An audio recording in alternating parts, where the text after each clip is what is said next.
Our first guest on our specialties hotline is Dr. Michael Mendoza, Monroe County Health Commissioner. Dr. Mendoza, first, welcome to our show. We appreciate your time. Thank you for having me. Pleasure to be here. Well, we're coming up on a year, as crazy as that sounds. And obviously, things have turned for the better for high school sports locally and around the state. Were you surprised that the state's decision to go ahead and allow high-risk sports about a week and a half ago? Yeah, we were surprised. We had been planning on this. We were always hoping that athletics would open up along with other activities and so forth. But on the Friday that we learned about it for the first time when we heard the governor's announcement. So that really kicked things into the high gear for that weekend. And we pulled it together and we got it done. But yeah, we were surprised at first. Doctor, in your mind, what were the key factors for that decision coming out when they did and determining that high-risk sports resuming now is reasonable? Well, part of it is timing with the seasons. I think there was some level of urgency there with athletic seasons and so forth with the calendar. But I think the principle, of course, is that I think sports are important. We know that our children have been lacking a lot of the social interaction, the physical activity, the extracurricular involvement that they've been so used to. And that takes its own toll. We care about education, we care about the curriculum, of course, but all of these other activities, these extracurricular activities, they also make a big difference in people's experience, both as a community and for our students in the school. So, we're very excited that this has happened. And it turns out that our numbers are such that it's actually very reasonable to do this now. And obviously we'll be following this very closely. We don't want anybody to be unnecessarily exposed to any risk, but I think now is as good a time as ever. I can tell you from I work in public relations for the West Irondequoit School District, and our numbers have gone way down. We report out, we're only reporting out COVID reports now twice a week instead of daily. And we've been kind of surprised that there wasn't a holiday spike coming off Christmas. So we're excited about that, and we're excited to get sports back. The masking is one thing I didn't put in my questions, but I'm concerned about, basketball and wrestling. Everyone's concerned about that. There aren't any studies that show there's any transmission going on during athletic competition. We don't have very many good studies because most of the experience that we're gleaning is on the fly, literally. Nobody's really done any scientific experiments to show most of this. So a lot of the guidance that I develop really comes from our local observations and what we're seeing. And certainly for outdoor sports, on-field activities, playing in the games, practicing and so forth, that has not been the problem. We're finding that most of the transmission has been happening on the sidelines and more commonly in people's homes because people gather, they have pasta parties the night before a game. Those gatherings are what I think we need to be careful about as we go into the spring and fall 2 seasons. So that would be my caution. So, the part that we don't yet have that much experience with is indoor competitive high-risk sports. So the basketball, volleyball, wrestling. But even when you look at those sports, they're not exactly comparable. Basketball, volleyball are typically played in a gym, and wrestling can sometimes occur in smaller rooms. So wrestling is the one where there's the most level of variability. So, when it comes down to it, I think the most important thing that we can do to keep everybody's risk low is to make sure that we're not sick when we go to practice or to play. And so that means all of us and our families with our kids who are athletes taking our precautions because that's how we keep all of the athletes in the competition safe. Doctor, we've had a lot of coaches on as guests throughout that, and you alluded to sports being important. They've also talked a lot about the mental aspect of it and how that can bring people up and being kind of quarantined or being isolated for as long as we have. Could you just address how important the mental side of it is too, just to have something good happening in people's lives? Yeah, absolutely. When we look back on this pandemic and the 2020 year and the 2021 year, I think it won't be a stretch to conclude that this entire experience will be a traumatic experience for our society. We see what happens on a day-to-day basis for our kids, the actual daily activities and the difficulty that our kids are. But, the reality is that going a whole year without that level of social interaction, the trauma and the impact of that, it remains to be seen. So I think we want to resume normal as much as we possibly can, as safely as we can. And I think going back to high risk sports, higher risk sports, with the community coming together, watching the games as best we can with, even with the limitations, I think that just returns us, even one more step closer to that normal that we all want. Talking with Dr. Michael Mendoza, Monroe County Health Commissioner, and I know you've had lots of conversations with my boss, Aaron Johnson at West Irondequoit, many superintendents locally, and I know athletic directors have gotten into the conversation. And the people we had on over the last few weeks, as the ball started rolling toward, hey, could we do this? Could it happen? I could tell that they had done a lot of work to put in place a lot of protocols to make sports safe for these high-risk sports. How impressed were you with the level of, professionalism from some of the athletic administrators? I'm not surprised, because I've gotten to know the superintendents of our public schools, private schools, charter schools, the athletic directors throughout that same period. I'm not surprised, because this is a group of people who cares about their students, their staff, their communities. They are not taking this lightly. One of the criteria that we had to consider as health departments in making our recommendation about higher risk sports is the extent to which we had confidence in the ability to follow through with the guidelines and enforce them. And that was actually the easiest one for me.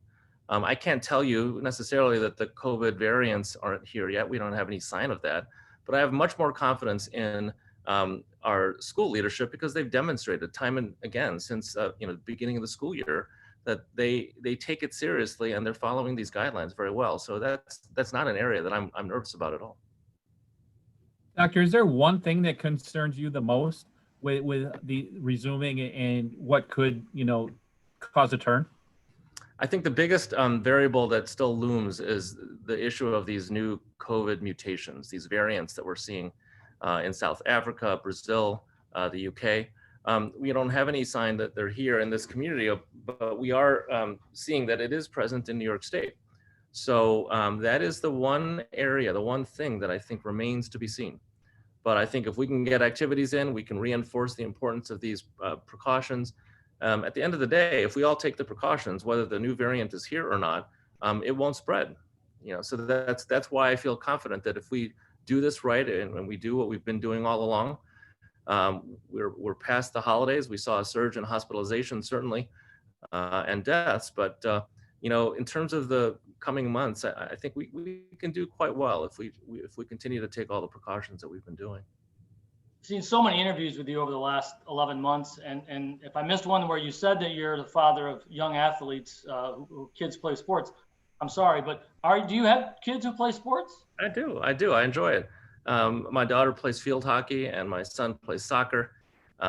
We enjoy watching them play and practice, and obviously we can't watch them like we used to. We don't have the same, sideline, banter with our, parents of the other players, but we absolutely enjoy it, and we see the value as parents in their participation. So we're very eager to see the competition starting up again. Absolutely. I'm going to go to the parent head again, and just when you're having conversations with your friends or colleagues and folks, just what's the best advice you give them to keeping their family healthy, their kids healthy, and the community healthy? It's the same message that I tell everybody else on TV. It's wear your mask, keep your distance, and be thoughtful about who you're gathering with. When you think about risk, people often ask me, well, what's the safest way to do this? Or what's the way that has no risk at all? And I always say, well, look, everything has risk. And at the same time, we can't live in a bubble where we expect to have zero risk in life. So, we have to be thoughtful, use information that we have.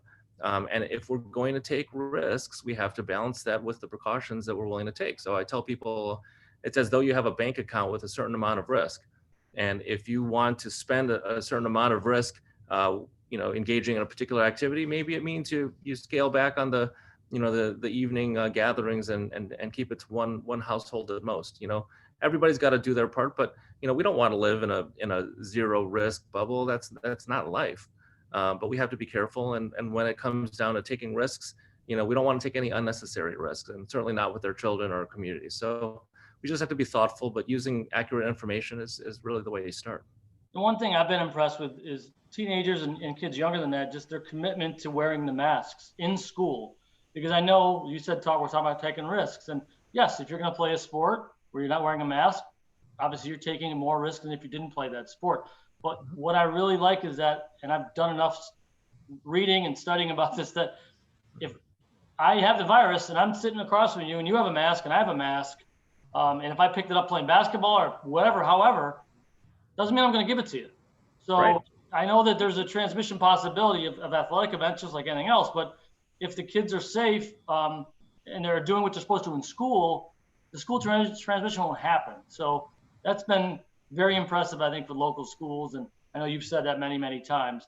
I'm going to guess that spring sports, baseball, softball, track, and lacrosse, being outdoors, probably the way we're trending, probably a very good chance that those are going to happen the way they should. Yeah, I wouldn't, we would have to have a pretty major change in the way things are looking in terms of numbers to make that a concern. I think if we can get through the indoor sports, the winter sports, and get back outdoors, everything that we've learned so far is that the outdoor activities are much safer. So I'd be very, very surprised if we saw anything derailing the outdoor sports. Great. Steve, anything else for Dr. Mendoza? Well, I guess the only thing I would ask, Doctor, is today we did learn that the spring sports canceled the state championships, and those involve more traveling and people coming from different places, at corners of the state, and that made sense. I mean, what is the best reasoning behind that to keep that safe in that decision? Well, part of it is an issue of the numbers. We're currently enjoying a pretty good situation here with a low positivity rate and the cases going down, but not every part of the state is doing that. Other parts of the state are where we were 3 or 4 weeks ago with numbers on the rise. And when you're looking at sports like this, even locally, most of the work that we had to undertake in that week of planning was mostly coordinating with our counterparts across the region, because when it comes to high school sports and sports in general, you don't make these decisions in a bubble. Your competitors may be coming from elsewhere, and we didn't want to set up a situation where one county had very, very different expectations than another county right across the border. So we worked very hard to coordinate, but that's a lot harder to do when you're talking across the entire state. So within Section 5, Section 6, we were able to achieve that with the contiguous regions. We were able to do that, but to go across the state, it's just there's so many more variables and so many more unknowns that I think it's probably not worth taking that risk. Because nobody wants to jeopardize what we can do, which is, sectional levels, sports and competition. I think most parents and athletes would be very happy with that. So Mendoza and soccer and field hockey, we should be looking for that soon for athletes coming up, or what? I hope so. My daughter loves field hockey. My son's playing soccer now. It's fun to watch, and we value sports. I'm a sports fan too, and it's a good complement to the education, and having well-rounded kids helps us get through this. And this is a tough time for everybody. So anything we can do to bring back that normal is very welcome. Well, we certainly appreciate your time. It's been a long 11 months for you and everyone else, and you're doing this off hours, so we do appreciate that. Sir, thanks for your work, and thanks for being part of our show. Thank you both. I appreciate the invitation, and you know how to reach me. We'll be happy to join you again.